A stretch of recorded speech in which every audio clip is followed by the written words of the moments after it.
Hello my friends. देखो, आजकल के अभी 2-3 दिन से सब जने परेशान हो रहे हैं कि भाई एक एसआईआर फॉर्म भरा जा रहा है, जो कि भारत निर्वाचन आयोग जो परिगणना पत्र है अपना, तो उसको कैसे भरें, कहाँ से अपन 2003 की जो वोटर लिस्ट है उसको हम डाउनलोड करें, कहाँ से। किसी को समझ में नहीं आ रहा कैसे फॉर्म भरना है, कैसे क्या करना है। तो इस वीडियो के माध्यम से मैं आपको ये बताऊँगा कि आपको कहाँ से लिस्ट डाउनलोड करनी है, किस प्रकार से आपको स्टेप बाय स्टेप चलना है, तो आपको वो 2003 की जो वोटर लिस्ट है वो आपको प्राप्त हो जाएगी। वीडियो को पूरा देखें, स्किप ना करें। प्लीज़ चैनल को लाइक एंड सब्सक्राइब करें ताकि आपकी भी मदद हो सके और हमारी भी। देखिए फ्रेंड्स, ये भारत निर्वाचन आयोग परिगणना पत्र है, जो एक इस तरीके से आपको सबको मिला होगा, जिसके अंदर आपका निर्वाचक का नाम योगेश और ईपिक आईडी होगी, उनका पता होगा। उसी प्रकार से क्रम संख्या होंगी, भाग संख्या एवं नाम वगैरह सब पूरी डिटेल होंगी जहाँ भी आप होंगे। एक स्कैनर कोड होगा और साथ में एक फ़ोटो होंगी और एक वर्तमान फ़ोटो चिपकाने के लिए दी गई होगी। ये उसके बाद आपके सबसे पहले जन्म दिनांक आ जाती है। अगर आपके पास जन्म दिनांक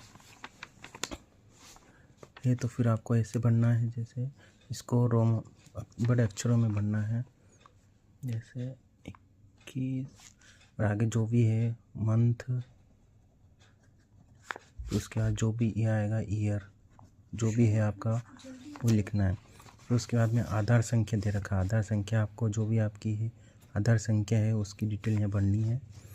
उसके बाद जो भी आपके मोबाइल नंबर है 10 डिजिट के वो डालने हैं। उसके बाद आपके जो पिता का नाम है उसको यहाँ भरना है। फिर अगर आपके पिता के ईपिक नंबर हो, ईपिक नंबर होते हैं जो वोटर आईडी की जो क्रमांक संख्या होती हैं, वो अगर आप ऑनलाइन बनाए तो आपके ईपिक नंबर उसमें आए होंगे, अगर ऑफलाइन है तो उसमें भी ईपिक नंबर होते हैं, तो उसके बारे में आपको बता दिया जाएगा। जैसे फिर उसके बाद में अगर ईपिक उपलब्ध हो तो कोई दिक्कत नहीं, अगर नहीं होते हैं तो कोई दिक्कत नहीं। माता का नाम आप दे सकते हो, जो भी आपकी मम्मी का नाम है अगर उनका भी ईपिक नंबर है तो आप डाल सकते हो। और फिर उसके बाद में अगर जैसे ये हस्बैंड है आपके, ये हस्बैंड का है तो फिर उनकी वाइफ का नाम यहाँ पे वाइफ लिख के आगे उनका नाम लिख सकते हैं और उनका ईपिक नंबर डाल सकते हैं। और अगर यहाँ पे वाइफ है और उनके हस्बैंड का, वो यहाँ पे नाम डाल सकते हैं और उनका ईपिक नंबर डाल सकते हैं। अब दोस्तों ये आ जाता है, 2 खंड होते हैं।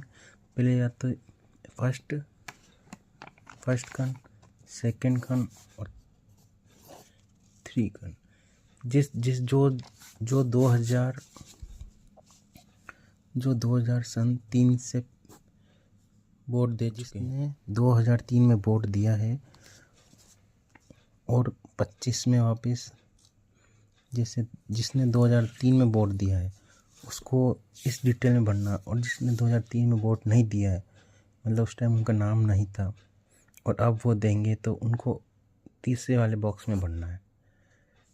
तो मतलब 2003 वाले इसमें, और जो 2003 में नहीं थे उनको इस वाले में भरना है। मैं एक उदाहरण के तौर पर समझाता हूँ। जैसे एक राम है, उन्होंने 2003 में वोट दिया था, मान लो उनकी उम्र थी 28 साल। अब वह वापस वोट देंगे 25 में या 26 चुनाव होते हैं, तो फिर इनका जो भरा जाएगा वो पहला वाला है और दूसरा वाला बॉक्स उसमें भरा जाएगा। तीसरा इनको खाली छोड़ना है।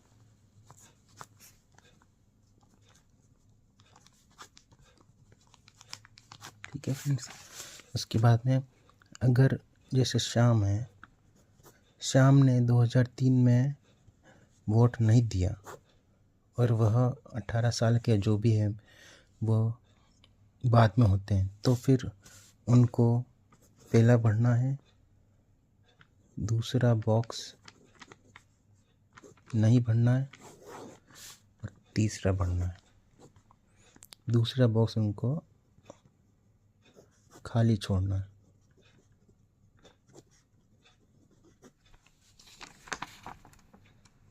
अब जैसे दूसरे जो बॉक्स की डिटेल के लिए आपको सबसे पहले जो वोटर आईडी है, जो वोटर लिस्ट थी 2003 की, तो वो आपको डाउनलोड करनी पड़ेगी।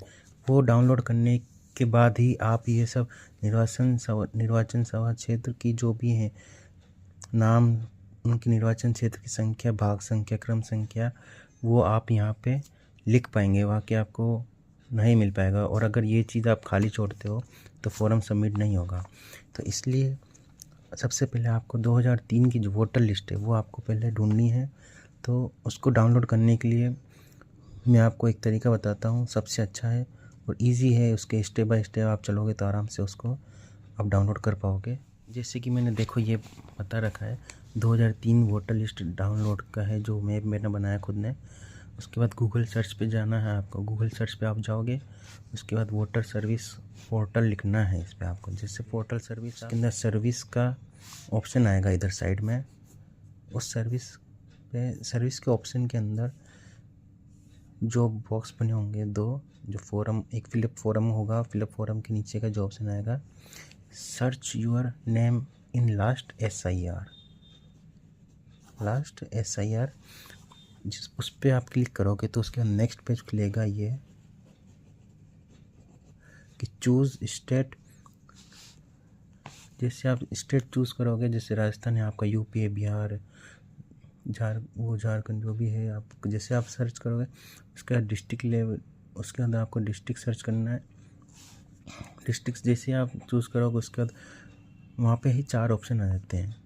जैसे आपने चूज़ स्टेट चूज़ किया, वहाँ पे ऑप्शन आ जाएगा डिस्ट्रिक्ट का, असेंबली का और पोलिंग स्टेशन वगैरह, ये सब यहाँ पे 4 ऑप्शन आ जाएंगे। तो 4 ऑप्शन आपको चूज़ करने हैं और मैं आपको अभी इसके बारे में पूरी डिटेल से अभी एक मोबाइल के थ्रू बता दूंगा। असेंबली कॉन्स्टिट्यूंसी के बाद पोलिंग स्टेशन नेम और जो भी है आप वो जैसे लिस्ट आएगी उसके आधार पर आप सेलेक्ट कर लेना। और इन 4 ऑप्शन को सिलेक्ट करने के बाद यहाँ पे सर्च का ऑप्शन आएगा, जिससे आप उसको सर्च करोगे तो वो लिस्ट आ जाएगी और आप उसको डाउनलोड कर सकते हो और आप अपना ये सारी डिटेल जो भी है आप देख लोगे। ठीक है फ्रेंड्स, देखो हमें सबसे पहले आपको कुछ नहीं करना है, क्रोम पे जाना है। क्रोम पे खोलने के बाद गूगल पे जाना है, गूगल पे सर्च करना है आपको। मैंने जिसे बताया था वोटर्स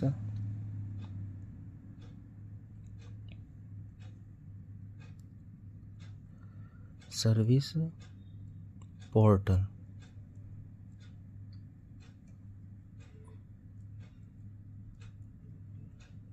इजी वे में आपको लिखना है। और उसके बाद जो फर्स्ट आता है वोटर्स का, उसके आपको क्लिक करना है और ये जैसे लोड होगा उसके बाद क्रोम के अंदर आपको जाना है और डेस्कटॉप मोड पे कर लेना है। डेस्कटॉप साइट होती है, वेबसाइट जो वोटर्स सेवा पोर्टल की है। उसके बाद में आपको यहाँ सर्विसेज लिखा होगा, फॉर्म्स है, सर्विसेज है, तो इसको आप सर्विसेज को जूम करना। सर्विसेज के अंदर जो फिल इंडुमेंशन फॉर्म है, उसके बाद सर्च नेम, जो नेक्स्ट है search your name in last sir. ठीक है, आपको जो भी है ये SIR पे करना है। उसके बाद में फिर आपका स्टेट, ये जो है स्टेट ये चूज़ करना है। स्टेट जैसे हमारा है राजस्थान हमने कर लिया है सर्च। उसके बाद ये 4 ऑप्शन आ चुके हैं। डिस्ट्रिक्ट आप चूज़ कर लीजिए, जैसे हमारा है राजसमंद हमने भर लिया है। उसके बाद में कॉन्स्टिट्यूंसी, इसके बाद वापस ये हमने राजसमंद डाल दिया है। पोलिंग, अब जो पोलिंग है आपके अनुसार, जो आपको पता है उसके अनुसार आपको भरना है। ठीक है, ये हम देख रहे हैं इधर से, हमारा वार्ड नंबर है 12 के अनुसार हम इधर से देख लेंगे। राजसमंद ये आ गया है 10 और 12 का एक में ही है। इसके बाद में हम व्यू करेंगे इसको। जैसे व्यू करते हैं तो एक लिस्ट डाउनलोड होती है, ये डाउनलोड हो रही है और डाउनलोड होने के बाद इसको हम खोलते हैं। अब ये हमारी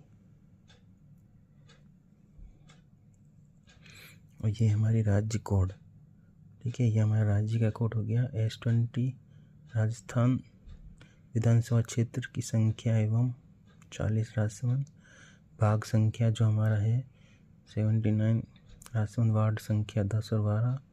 ठीक है, उसके बाद में नेक्स्ट है क्रम संख्या, ये आ गई आपकी। मकान संख्या आ गई, मतदाता का नाम, संबंध, संबंधी का नाम, लिंग, आयु, मतदाता पहचान संख्या। अब मान लो किसी का नाम, ठीक है, ये लिस्ट है। जैसे मैंने एक प्रिंट निकाली हुई है, ठीक है, जैसे ये सब चीज़ इसके अंदर है। इसको मैंने जो पहचान पत्र संख्या है वो मैंने कुछ मोड रखे हैं, छुपा रखे हैं प्राइवेसी की वजह से। जैसे किसी का है क्रम संख्या, जैसे रेखा 70 पे अपन ले लेते हैं। मान लो किसी का यहाँ पे ये जो था योगेश की जगह रेखा का होता, ठीक है, ये जो है रेखा का होता, तो यहाँ पे रेखा नाम होता। ठीक है, अब रेखा जी का निर्वाचक का नाम हम यहाँ पे लिखेंगे रेखा। ठीक है, रेखा लिख दिया। अब उनका इपिक नंबर आपको मिलेगा, जैसे यहाँ पे अपने देख लिया, उनका नाम है 70 पे इपिक नंबर आप जाओगे। इपिक नंबर होता है आपके पहचान संख्या। जैसे पहचान संख्या आपने इनकी जो ये है वो यहाँ पे लिख दी के क्यू जो भी है, आगे एड्रेस, फिर रिश्तेदार का नाम। इनके रिश्तेदार का मतलब जैसे रेखा जी शादीशुदा है तो इनके हस्बैंड का नाम आएगा महेश चंद्र। ठीक है, अब महेश चंद्र जी का नाम ही इस लिस्ट में होगा, तो आप इस लिस्ट में आपको देखना पड़ेगा महेश चंद्र जी का नाम है, हाँ है उनकी। अब इनसे क्या संबंध है, रेखा तो पत्नी है, तो ये पत्नी, यहाँ पे पत्नी आ जाएगा। और जिला वही राजसमंद, और राज्य का नाम राजस्थान। ठीक है, इसके बाद विधानसभा क्षेत्र संख्या जो, ठीक है, क्षेत्र का नाम हमने राजसमंद यहाँ लिख देंगे। विधानसभा क्षेत्र की संख्या 140, ये सभा क्षेत्र हमारा है 140 राजसमंद, तो राजसमंद। ठीक है, उसके बाद भाग संख्या दे रखा 80 राजसमंद, और वार्ड संख्या 10 और 12। और क्रम संख्या, जो है क्रम संख्या आपकी कहलाएगी ये वाली। इस क्रम के अंदर उनका नाम किस लिस्ट में था, जैसे 70 पे था, किस पे था, तो फिर 70, तो वो संख्या आपको लिखनी है। बस ये छोड़ना, ये जो आपने डिटेल भरी है, जिसने 2003 में वोट दिया है उसके लिए ये बॉक्स था, और जिसने 2003 में वोट नहीं दिया या उसके बाद में दिए हैं तो उनके लिए ये चीज़ है। ये वाला बॉक्स उनको फिलअप करना है, और उसके बाद में उनके साइन है, जो साइन यहाँ पे देने हैं, और उसके बाद में फिर जो भी है ये फॉर्म लेके आपको जाना है और BLO को सबमिट करना है। BLO आगे फिर जो भी होंगे उनके प्रकार